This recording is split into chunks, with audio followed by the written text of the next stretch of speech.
అధిక బరువు అనేక సమస్యలకు కారణం. సాహితీ యోగా ఆన్లైన్ క్లాసులో జాయిన్ అవ్వండి. ఐపీఎల్ 2026 సీజన్ లో మరో హై వోల్టేజ్ పోరుకు రంగం సిద్ధమైంది. ఈ రోజు మధ్యాహ్నం 3:30 క్రికెట్ అభిమానుల గుండె చప్పుడు పెరగబోతోంది. ఒకవైపు 5 సార్లు ఛాంపియన్ గా నిలిచిన చెన్నై సూపర్ కింగ్స్, మరోవైపు బలమైన పోరాట పటిమ కలిగిన గుజరాత్ టైటాన్స్. దీనిపై పూర్తి విశ్లేషణ చేసేందుకు మనతో పాటు స్పోర్ట్స్ అనలిస్ట్ వెంకటేష్ గారు ఉన్నారు. వారితో మాట్లాడదాం. నమస్తే సార్. సార్, రేపటి మ్యాచ్ చెపాక్ లో జరుగుతోంది. ఇక్కడ చెన్నైకి భారీ ఫ్యాన్ బేస్ ఉంటుంది. మరి సిఎస్కే వర్సెస్ జీటీలలో ఎవరు గెలుస్తారంటారు? Chennai will start as favourites. ఎందుకంటే వాళ్ళు లాస్ట్ మ్యాచ్ కూడా ముంబై లాంటి ఒక స్ట్రాంగ్ టీం మీద గెలిచారు. ప్లస్ వాళ్ళకి Chennai home conditions last year కాకపోయినా ఇయర్ కొంతవరకు బెటర్గా పర్ఫామ్ చేస్తున్నారు. They had their ups and downs. కానీ సంజు శాంసన్ ఇప్పుడున్న ఫామ్ వాళ్ళకి పెద్ద ప్లస్ పాయింట్గా మారిందని చెప్పాలి. సో సంజు శాంసన్ ఆడుతున్న తీరు, మిగతా వాళ్ళందరూ ఫెయిల్ అవుతున్నారు సార్ బ్యాటింగ్లో.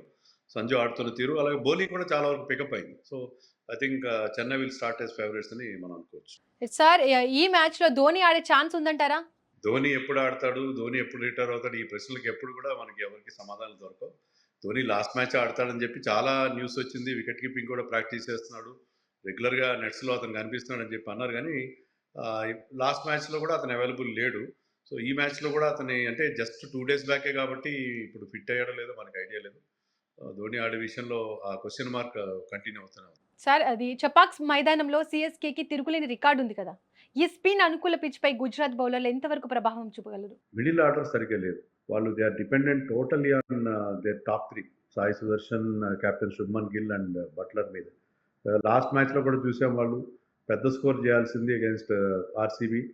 ఒక స్టేజ్లో చాలా మంచి పొజిషన్లో కనిపించారు. కానీ ఎప్పుడైతే శుభ్మన్ గిల్ అవుట్ అయ్యాడు, తర్వాత వరుసగా వికెట్లు పడ్డాయి, they manage just 205 runs. So వాళ్ళకి ఆ మిడిల్ ఆర్డర్లో ప్రాపర్ స్ట్రెంత్ లేకపోవడం, మిడిల్ ఆర్డర్లో ఆ ఫైర్ పవర్ లేకపోవడం అనేది వాళ్ళ ప్రధానమైన ప్రాబ్లంగా అనిపిస్తుంది. బౌలింగ్లో కూడా ప్రసిద్ధ్ కృష్ణ నిన్న మొన్నటి దాకా అద్భుతంగా బౌలింగ్ చేస్తున్నాడు. Now he's going for lots and lots of runs. So అటు బ్యాటింగ్లో ఇటు బౌలింగ్లో కూడా వాళ్ళకి ప్రాబ్లమ్స్ కనిపిస్తున్నాయి. లాస్ట్ మ్యాచ్లో ముఖ్యంగా విరాట్ కోహ్లీ క్యాచ్ డ్రాప్ చేయడం, అది వాళ్ళకి చాలా పెద్ద భారీ మూల్యం చెల్లించుకున్నారు దాన్ని. So I think Gujarat Titans మళ్ళీ పుంజుకోవాలంటే ఒక మంచి ఇన్స్పిరేషనల్ పర్ఫార్మెన్స్ కావాలి వాళ్ళ టీం. బహుశా వాళ్ళ కెప్టెన్ శుభ్మన్ గిల్ అది అందించారు. సార్, ఇక్కడ పిచ్ మొదట బ్యాటింగ్ కు అనుకూలిస్తుంది అంటారా, లేదంటే చేజింగ్ కు అనుకూలిస్తుందా? బ్యాటింగ్ పిచ్ గానే ఉండే అవకాశం మనకు కనిపిస్తుంది. సార్, ఈ రెండు టీమ్స్ లో బ్యాటింగ్ అండ్ బౌలింగ్ లలో ఏ టీం బలంగా ఉంది? ప్లేయర్ ఇస్తున్న స్టార్ట్ కానీ ఓన్లీ వాళ్ళ కెప్టెన్ రుతురాజ్తో వాళ్ళకి ప్రాబ్లం ఉంది.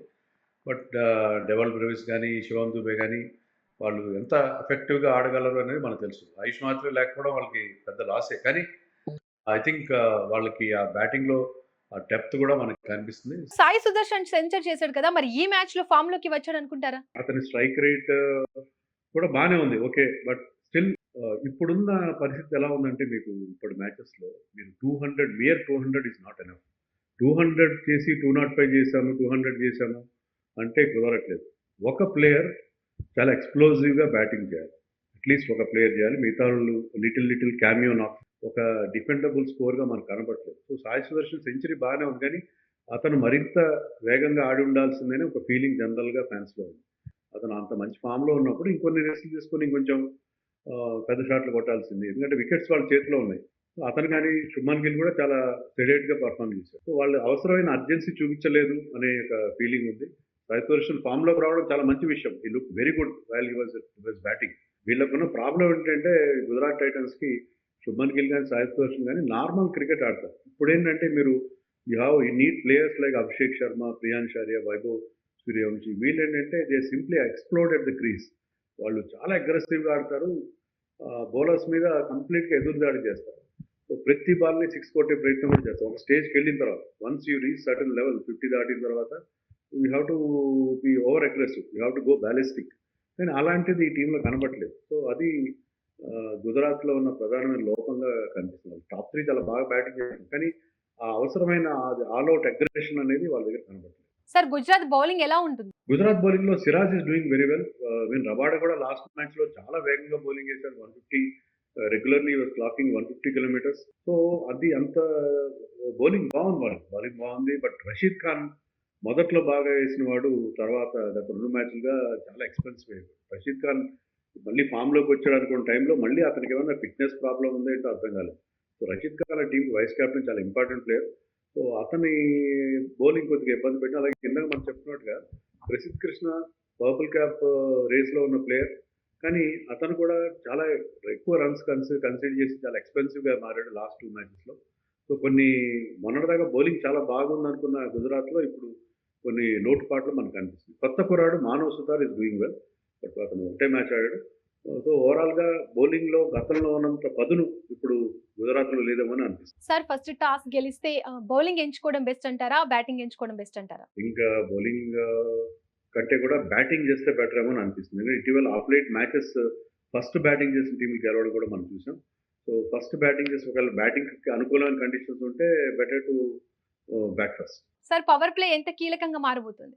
పవర్ ప్లే ఇప్పుడు మీరు కనుక చూస్తే పవర్ ప్లేతోనే మీరు మ్యాచ్లు గెలిచే పరిస్థితి.